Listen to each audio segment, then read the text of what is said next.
त्यांनी दावा केलेला आहे की शिंदे गटाचे आमदार महेंद्र दळवी जे आहेत ते आपल्याला पैशाच्या गड्ड्यांसोबत पाहायला मिळतात। ज्यांच्यावरती आरोप झाले ते स्वतः आमदार महेंद्र दळवी आपल्यासोबत आहेत। अंबादास दानवेंनी व्हिडिओ ट्विट केला, त्या व्हिडिओमध्ये तुम्ही दिसताय। हा नक्की व्हिडिओ कधीचा आहे किंवा तुम्हाला वाटतं का या सगळ्या प्रकरणामध्ये तुम्हाला गोवलं जातंय? कशाचा व्हिडिओ आहे? खरं ते अंबादास दानवेच खरं सांगू शकतील। आता त्याने जे फोटो ट्विट केलेत किंवा त्याच्यात ते कट करून सगळं दाखवलंय, हे त्रिवार सत्य उभा महाराष्ट्र बघतोय। आता ते लाल टी शर्ट घातलेला माणूस कोण आहे, त्याचा चेहरा कोण आहे दाखवला पाहिजे, किंवा एखाद्या जर काय डिबेट असेल, संवाद असेल तर संवाद दाखवला पाहिजे, तरच ही खरी सत्यता बाहेर येईल। उगाच कोणाची तरी बदनामी करणं किंवा माझ्या पक्षाची बदनामी करणं हे काय ठीक नाही आहे। हा कधीचा व्हिडिओ आहे हे तेच सांगू शकतील। आता अंबादास दानवे विरोधी पक्षनेतेपद राहिलेले आहेत। आज शिवसेनेमध्ये त्यांची पद काय आपल्याला माहिती आहे। आज शिवसेनेमध्ये त्यांना कोणी विचारत नाही, ही त्यांची वस्तुस्थिती आहे।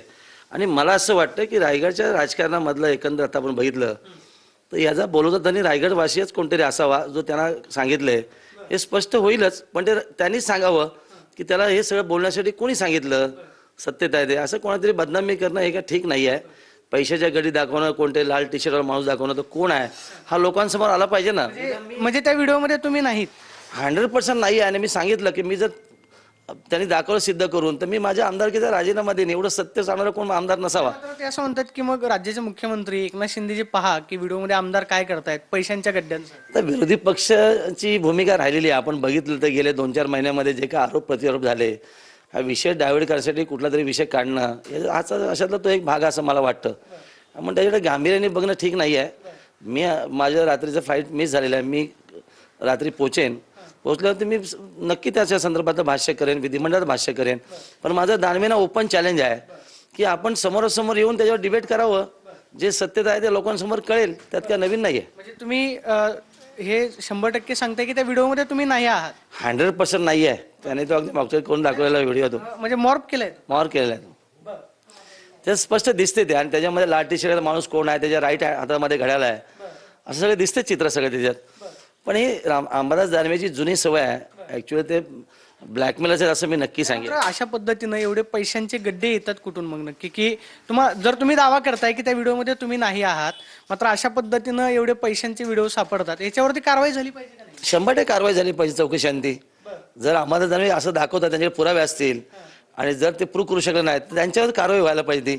हे पैसे त्यांनी कुठून आणले ते, आणि उभा महाराष्ट्र बघतोय। कारण जे पैसे दाखवतात, जो व्यक्ती दाखवतो, जो संवाद दाखवतो, त्याच्यामध्ये एवढी विसंगती आहे। आणि जर त्यांच्याकडे खरंच जर काय माहिती असेल तर त्यांनी कुठल्याही चॅनलवरती माझ्याशी डिबेटला यावं। तुम्ही आता गंभीर आरोप करताय की यांचा बोलवता धनी रायगडवासी नक्की कोण आहे, काय नक्की सांगायचं काय? की म्हणजे रायगडमधून हे पुरवण्यात आलं? शेवटी रायगडच्या राजकारणातली वाढती हे बघितलं तर विरोधकांपैकी त्यांना कोणीतरी सुपारी दिली असावी असं मला नक्की वाटतं। कारण त्यांना महेंद्र दळवी कोण, महेंद्रजी कारकीर्द कोण काय आहे हे त्यांना माहीत नसावी। कारण त्या शिवसेनेमध्ये मी जिल्हा प्रमुख होतो, तेही जिल्हा प्रमुख होते। त्यानंतर ते विधान परिषदेत गेले, मी आमदार झालो, मी दुसऱ्यांदा आमदार झालो, हे त्यांना नक्की त्याविषयीचं ज्ञात असावं। पण ही सगळी बदनामी करण्याचं कटकारस्थान या संदर्भातली सुपारी त्यांना दिली असावी असं मला नक्की वाटतं। पण नक्की सुपारी नाही, हे ते त्यांनीच सांगावं। त्यांनी माझ्या समोर चॅनल समोर येऊन सांगावं की हे त्यांना कोणी सांगितलं, याचा बोलधनी कोण आहे, किंवा त्यांच्या वरिष्ठ नेते आहेत शिवसेनेचे उद्धव सर, त्यांनी सांगावं त्या संदर्भातलं, असं मात्र प्रति चॅलेंज आहे त्यांना। नाही, मात्र मग तुम्ही असं म्हणताय की रायगडमधूनच सुपारी देण्यात आली असावी। नक्की महेंद्र दळवींना थांबवण्यासाठी हे केलं जातंय किंवा महेंद्र दळवी गेल्या काही दिवसांपासून जे उघडपणे प्रसारमाध्यमांमध्ये भूमिका घेतात, सभांमधून मांडतात, त्याच्यामुळे तुम्हाला काय प्रयत्न केला जातो? मी रायगडच्या राजकारणामध्ये जी भूमिका मांडली त्या भूमिकेवर मी कायम आहे। जरी युतीमधले काही घटक पक्ष नेते असेल तरी माझी भूमिका स्पष्ट आहे। कारण गद्दारी या विषय आमच्यातला नाही आहे। कारण जे त्यांनी कृत्य केलेलं आहे त्याविषयी बोलणं आमचं कर्तव्यच आहे आणि ते लोकांसमोर येते। आणि म्हणून रागापोटी त्यागापोटी त्यांनी मला वाटतं अंबादास दानवेला सुपारी देऊन असं बोलावं लावलं असं मला व्यक्तिमत निश्चित वाटतं। पण अंबादास दानवे सांगतील बा त्यांना कोणी सांगितलं बोलण्यासाठी, आणि मग सत्य येईल। असं कोणतरी कट करून फोटो दाखवणं आणि बदनामी करणं हे काय ठीक नाही। नाही, मात्र मग आता जे व्हिडिओमध्ये दिसत आहे की तुमचा चेहरा पाहायला मिळाला असं अंबादास दानवे म्हणतायत। त्यांनी मुख्यमंत्र्यांना सांगितलं की याची चौकशी करा। तुम्ही सुद्धा मागणी करताय का की या व्हिडिओची चौकशी? मी सुद्धा विधिमंडळामध्ये मागणी करणार, आग्रही मागणी करणार आहे। याची सत्यता लोकांसमोर आली पाहिजे। अंबादास दानवे का मीच सांगतो, जर त्यांनी आरोप केले असतील तर मीच विधिमंडळ पटलावरती मांडणार आहे की याची सत्यता लोकांसमोर आली पाहिजे। आणि कळलं पाहिजे की बा यातला खरा दोषी कोण आहे किंवा कोणाचा फोटो आहे, कोणी हे केलंय आणि याचा बोलवता धनी कोण आहे हे लोकांसमोर आलं पाहिजे. की मग कारवाई कोणावरती व्हावी? अंबादास दानवेंनी व्हिडिओ ट्विट केला म्हणून त्यांच्यावरती, की तुम्ही म्हणताय रायगडमधून कुणीतरी सुपारी दिली असेल, मग ही कारवाई अंबादास दानवे व्हायला पाहिजे. त्यांच्यावर कारवाई झाल्यानंतर ते नक्की कळेल की त्यांना हे कोणी बोलण्यासाठी सांगितलं किंवा बोलवता धनी कोण आहे हे लोकांसमोर उघड सत्य येईल. आणि अंबादास मला वाटत नाही एवढे राजकारण ते परिपक्व आहेत असं माझं व्यक्तिमत निश्चित आहे. विधानसभेतला लोकप्रतिनिधी म्हणून तुम्हाला काय वाटतं की राज्य आर्थिक संकटामध्ये आहे, आर्थिक अडचणीमध्ये आहे असं सांगितलं जातं, लाडक्या बहिणीचा बोज राज्याच्या तिजोरीवर पडला असं सांगितलं जातं. एवढे पैशांचे गड्डे जर अशा उघडपणे आढळत असतील, व्हिडिओमध्ये पाहायला मिळत असेल, तर कुठंतरी चुकते असं वाटत नाही? नाही, असं विरोधकांना वाटतं, सत्तारूढ पक्षाच्या आमदारांना कुठे वाटत नाही. सरकार अतिशय सुस्थितीत चालू आहे आणि वेगवेगळ्या दिशेने आहे. जे काय आपण भरपाई असेल किंवा या सगळ्या गोष्टी येतील ह्या प्रामाणिकपणे देत असतात. त्याच्यामुळे काही नवीन काय नाही आहे. विरोधक आरोप करणं त्यांचं काम आहे आणि त्याला उत्तर देणं आमचं काम आहे.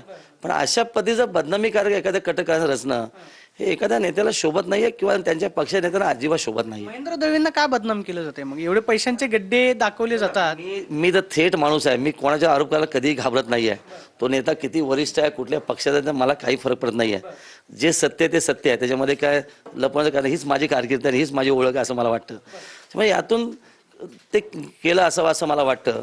आणि म्हणून मला सांगितलं की यातला बोलवता धनी कोणतरी वेगळाच आहे, तो अंबादास दानवेंनी सांगायला पाहिजे असं माझं मत आहे. तो अंबादास दानवेंना हे व्हिडिओ पुरवण्यात आले. नाही, व्हिडिओ हा खरा नाहीच आहे. आणि व्हिडिओ जर खरा असेल तर मी माझ्या आमदारकीचा राजीनामा देण्यास तयार आहे. अधिवेशन काय सुरू विधिमंडळाच्या समोरच मी राजीनामा द्यायला तयार आहे. त्यात नवीन काय? नाहीतर अंबादास दानवेंनी राजकीय त्याग करावा त्याचा.